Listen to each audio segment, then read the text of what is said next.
नमस्कार and welcome to teaching Mantra. Previous video में micro teaching skill of introduction that is सूक्ष्म शिक्षण के प्रस्तावना कौशल के बारे में विस्तार पूर्वक जाना था और आज हम प्रस्तावना कौशल की सूक्ष्म पाठ योजना बनाना सीखेंगे। तो सबसे पहले तो ये आपका प्रोफॉर्मा है। लेफ्ट हैंड साइड आप विषय और प्रकरण लिखेंगे और राइट हैंड साइड आप कक्षा और दिनांक लिखेंगे। प्रस्तावना में छात्र अध्यापक क्रियाएं एक कॉलम में और छात्र क्रियाएं दूसरे कॉलम में होंगी। जो भी आप प्रश्न पूछेंगे या एक्टिविटी करेंगे वो छात्र अध्यापक के कॉलम में लिखेंगे और जो भी उत्तर या क्रियाएं छात्रों की तरफ से एक्सपेक्टेड होंगी वो आप छात्र क्रियाओं के कॉलम में लिखेंगे। इसमें मैक्सिमम 4 से 5 प्रश्न पूछेंगे और बाद में उद्देश्य कथन लिखेंगे। अब सपोज आप कक्षा 9 के लिए अर्थशास्त्र विषय पर माइक्रो लेसन प्लान बना रहे हैं और आपका टॉपिक है उत्पादन के कारक। तो आप प्लान कैसे बनाएंगे? तो पहला प्रश्न आप पूछ सकते हैं, हमें लकड़ी कहाँ से मिलती है? तो इसका एक्सपेक्टेड आंसर होगा कि हमें लकड़ी पेड़ से मिलती है।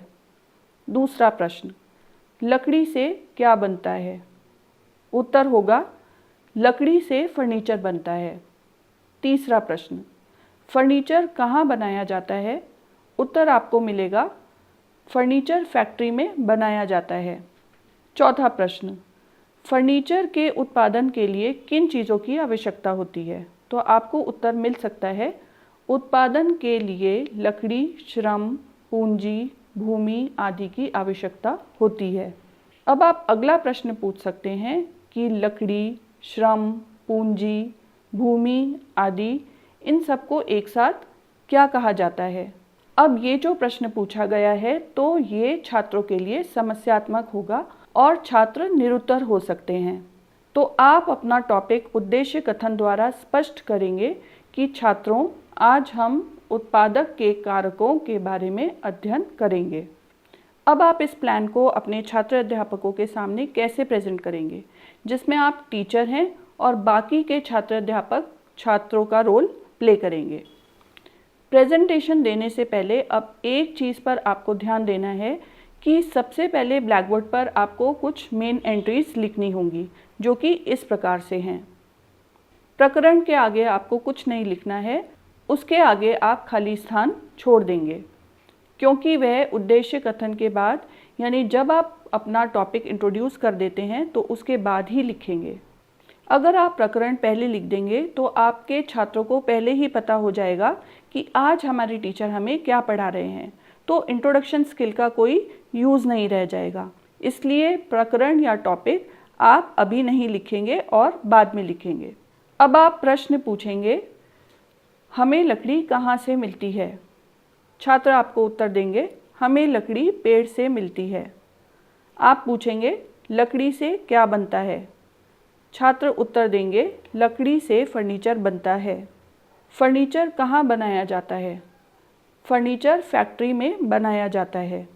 फर्नीचर के उत्पादन के लिए किन चीज़ों की आवश्यकता होती है? अलग अलग छात्र आपको अलग अलग उत्तर देंगे।